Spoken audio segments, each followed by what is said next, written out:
Bonjour à tous, on se retrouve pour un nouveau tuto. Alors aujourd'hui, on va essayer de faire ce genre de petite maison. Ça sera, j'ai marqué photo Wissenta, mais je pense que ça sera plutôt quelque chose comme le bureau du Père Noël ou quelque chose dans le genre. Donc pour ce faire, je vous présente déjà les plus grands côtés avec toutes les mesures et je vous laisse les regarder tranquillement et en prendre note. Pour les côtés, en hauteur, ils font 13 cm et en largeur, ils en font 6. Alors, pour cette petite maison, je me suis équipée de polystyrène 3 mm ce coup-ci. Oui, vous allez avoir une petite surprise ce coup-ci, un nouveau, une nouveauté, voilà. Donc, cette maison, comme vous voyez, j'ai bien respecté mes cotes. Sur la partie haute, j'ai tracé un effet bois. Donc, l'effet bois, vous commencez à connaître grâce à un cutter. Pareil pour l'avant. Bien sûr, il va falloir nécessiter une seconde couche, tout à fait logique. À l'intérieur, j'ai déjà imperméabilisé en noir pour que la lumière ne passe pas. Alors, quelle est cette nouveauté? Cette nouveauté, voilà, je vais vous la présenter tout de suite. C'est exactement ceci. Alors, on le trouve bien, dans le magasin habituel, donc chez Action. Et ce sont des lots de feuilles déjà imprimées. Vous avez des impressions briques. Alors, à chaque fois, c'est par lot de feuilles. Des impressions briques. Alors, vous avez des tuiles, mais les tuiles sont très très grosses, cela dit. Donc, je ne sais pas si ça sera utilisable pour nous. Mais vous avez des tuiles. Un deuxième lot de briques un peu plus clair, plus orangé. Et puis là, un deuxième lot de tuiles type ardoise, mais pareil, elles sont très grosses. Je ne sais pas si ça pourra nous servir dans les travaux. Bref, à quelques centimes le bloc, ça vaut le coup quoi qu'il en soit. Donc ce que j'ai fait, j'ai découpé un premier pan de mur qui colle exactement avec ma maison et qui va la recouvrir sur deux côtés pour éviter justement les jointures pas très jolies. Pendant ce temps-là, on va s'occuper, vous savez, des petits rebords de pierre qui vont arriver juste à ces endroits-là précisément. Et pour ce faire, pour les côtés, j'ai donc pris un petit rebord, j'ai coupé un bout d'1 centimètre d'épaisseur dans du polystyrène 6 mm. Et il fait, je crois, 7 cm de longueur. J'ai pris un petit peu plus long, on ne sait jamais.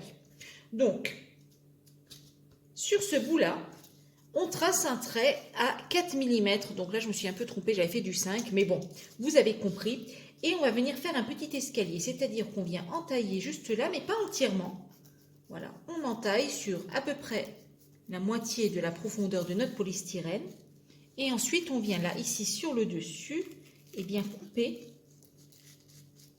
On se met à la moitié à peu près. Voilà. Et il n'y a plus qu'à enlever la petite languette. Et vous voyez, on a notre petit rebord. Pour l'arrière, ici, on va prendre, bien entendu, la mesure de base, c'est-à-dire les 14 cm, mais auquel il va falloir prendre en compte, le report du côté, bien entendu. Donc, par sécurité, on va rajouter 2 cm à cette cote et on retaillera précisément quand on mettra en place. Nous allons bien entendu nous occuper de nos corniches en pierre avec un caillou pour y donner un petit effet pierre.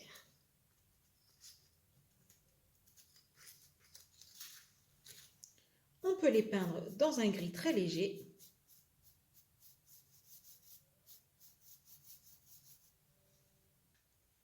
Pour faire le pourtour de mes fenêtres, je m'équipe de petites touillettes de bois et je les peins avant même de les couper et de les placer pour éviter de salir mon travail. S'il y a des retouches à faire après la pause, je viendrai les faire.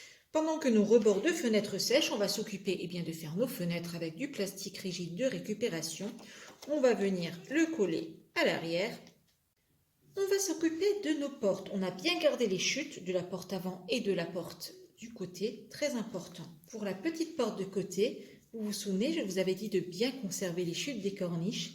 On va venir les coller les unes à côté des autres pour faire vraiment un bel effet bois. Je vous montre nos deux futures portes en bois. il ne reste plus qu'à les peindre. Nous allons à présent coller les petites corniches. Bien. Alors pour ce faire, je me prends une cotte, donc au renfort de la corniche, je fais coïncider là avec le raccord de la maison.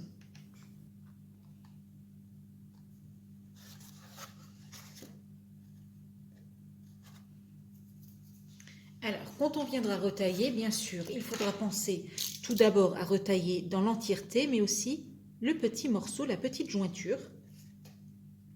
Par exemple, de ce côté-là aussi, il faudra le faire. La petite jointure, là, à tailler juste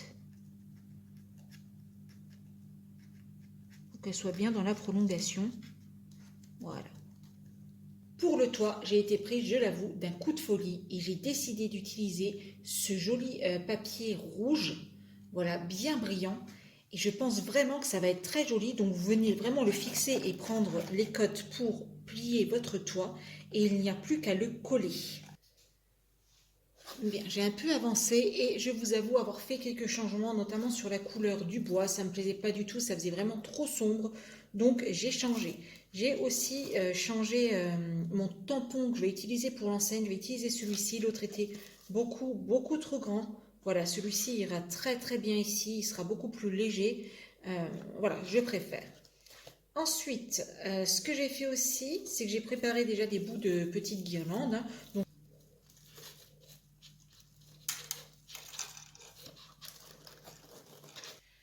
alors voilà une jolie image que j'ai trouvée via Google, imprimée et donc que je vais venir coller à l'arrière de ma maison. J'ai mis ma première petite porte en place et je lui ai choisi une jolie petite poignée de porte. Alors ça n'est rien de plus qu'une petite attache de boucle d'oreille. Pour la seconde petite porte, je vais vous montrer, vous voyez j'avais ce genre de petites décos que j'avais acheté, donc des décos en ferraille. Donc c'est super joli et on peut utiliser ça pour beaucoup de choses. Et notamment, j'en avais déjà découpé pour d'autres maisons si vous avez suivi mes tutos. Et regardez, il me reste un petit reste. Ce sont deux toutes petites feuilles. Voilà. Ces petites feuilles, je vais venir les couper et je vais venir les coller sur un des côtés de la porte. Je dois bien vous avouer que les deux fenêtres de haut me chagrinent et j'ai envie de les décorer, vous savez, comme si on avait décoré les fenêtres avec de la neige. Et pour ce faire, je vais prendre du blanc, de la peinture blanche bien sûr,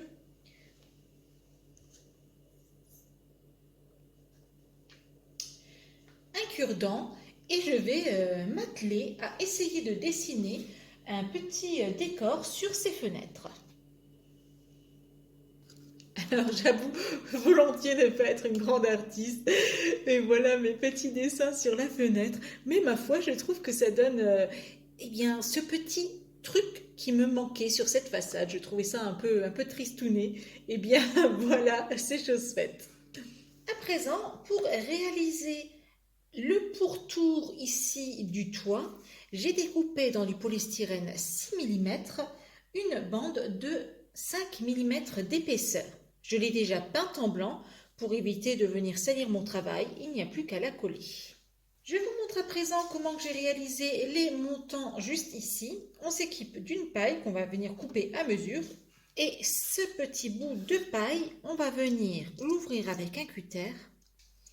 Une fois que c'est fait, on ouvre la paille et on vient simplement la coller dans l'angle. Sur du polystyrène 3 mm, je viens à présent réaliser le socle de cette maison. Donc je vais faire un petit tracé. Dans ce socle, je vais déjà venir tailler l'emplacement pour la pièce intérieure. Je viens ensuite coller ce socle sur une feuille pour que ça fasse propre en dessous. Et c'est pour éviter que ma pièce ne tombe à chaque fois que je vais transporter ma maison. Je viens peindre le sol.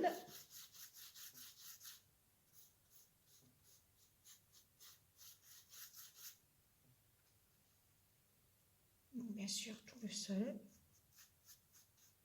Je vais à présent essayer, et je dis bien essayer, de faire une petite serre pour le côté de la maison pour faire une vente de sapin. Alors pour ce faire, j'ai coupé des petits bâtonnets touillettes à hauteur de 6 cm et demi, il me semble, plus des petits bâtonnets ici pour faire le travers. On va tester, hein. Écoutez, je ne sais pas. Franchement, je ne suis pas trop sûre de mon coup. On verra bien. Donc, on va en faire ça comme ça. On va en mettre un en haut.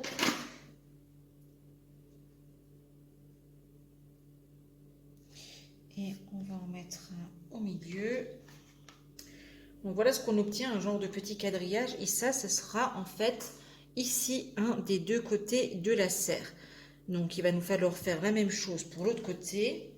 J'ai posé à peu près les bâtons pour que ça tienne. Alors là, pour faire le pilier qui va recevoir l'angle de la... J'ose pas trop bouger, ça va tomber. L'angle de la serre, donc j'utilise une grosse allumette, hein, vous voyez. Donc, pour mon allumette, je colle donc mes bâtons ici et je vais en coller d'autres ici. Vous voyez, pour que ça me fasse l'angle précis. Bien, j'ai donné un petit coup de peinture sur la structure de ma serre et j'ai coupé un bout de plastique rigide. Voilà. Je lui ai donné une hauteur de 7 cm en sachant que notre serre en fait de 11 cm, pardon, en sachant que notre serre en fait 7. Eh bien oui, il va falloir faire encore le haut de la serre. Alors, pour préparer un peu le futur travail, vous voyez, je plie mon plastique en deux et on le marque bien pour qu'il aille bien ensuite se poser, vous voyez, sur notre serre. Donc la première pliure, après bien sûr on pourra le travailler et on va faire pareil pour les suivantes. Donc la suivante se trouve là. Pour pouvoir faire le toit, il va falloir bien sûr plier notre plastique et pour ce faire il va falloir le couper. Donc on va le couper dans les deux angles de côté et on va laisser dans le bas la hauteur de base de notre serre, c'est-à-dire les 7 cm. Alors notre plastique commence à prendre forme, donc vous voyez là la première partie de côté, la deuxième partie de côté et voici l'avant. Pour l'avant, on va faire exactement la même chose. On va venir couper ici.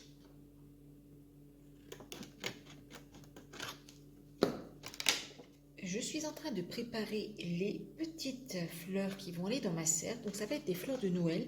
Et vous voyez, je les ai trouvées ici sur un petit papier décor. Donc je les découpe, hein, tout simplement.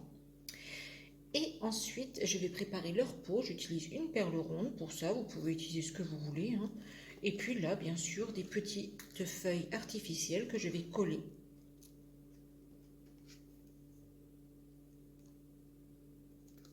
Je vais ajouter un peu de feuillage. Et voilà ma petite fleur de Noël prête. Alors, où on en est de la serre? Regardez, voilà, j'ai simplement retaillé le plastique et ici coupé en petits triangles pour que ça vienne parfaitement épouser ensuite la forme de la serre. Par ici, j'ai mis une petite poutre de soutènement, vous voyez, pour qu'elle tienne bien, avec mes petites fleurs qui sont déjà collées et un petit décor, alors en trompe-l'œil, hein, c'est des petites étagères avec des boules de Noël dessus. Alors, je ne sais pas trop si on les voit bien, là, voilà. Pour que ça fasse un petit trompe-l'œil et que ça remplisse un peu l'arrière de la serre. Donc maintenant, techniquement, je n'ai plus qu'à venir mettre ma serre. Ça passe.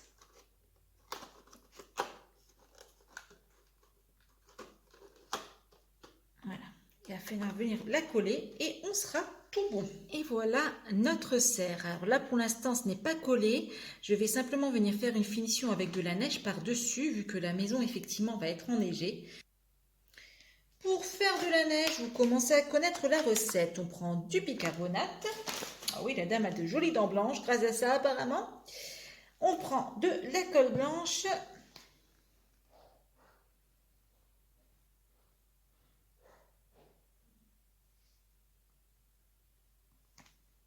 Et donc voici le mélange avec un peu de peinture blanche pour que la couleur reste dans le temps. Et le voilà, notre bureau du Père Noël. Alors on va s'approcher pour voir ce qui se passe. Les petites fenêtres joliment décorées pour Noël. La petite enseigne a pris place. Que se passe-t-il dans le bureau? Eh bien oui, le Père Noël reçoit des enfants. J'ai mis quelques petits cadeaux et oh, que voilà là, un petit chaton qui dort sous le bonnet. Sur les côtés, aucun travail spécifique. Sur l'arrière, pareil. Et j'essaye de vous montrer la serre.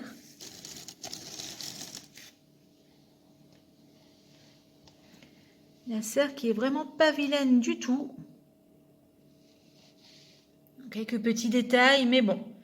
Pour une première, c'était plutôt pas mal. Eh bien voilà, si ça vous a plu, n'hésitez pas à me le dire dans les commentaires, à mettre un petit pouce en l'air. Et puis on se retrouve très bientôt dans une prochaine vidéo. En attendant, bricolez bien. Si cette vidéo vous a plu, abonnez-vous. C'est juste là en dessous, un petit clic, on active la petite cloche et on reçoit toutes les notifications sur son mail pour qu'on se retrouve très très vite sur une prochaine vidéo.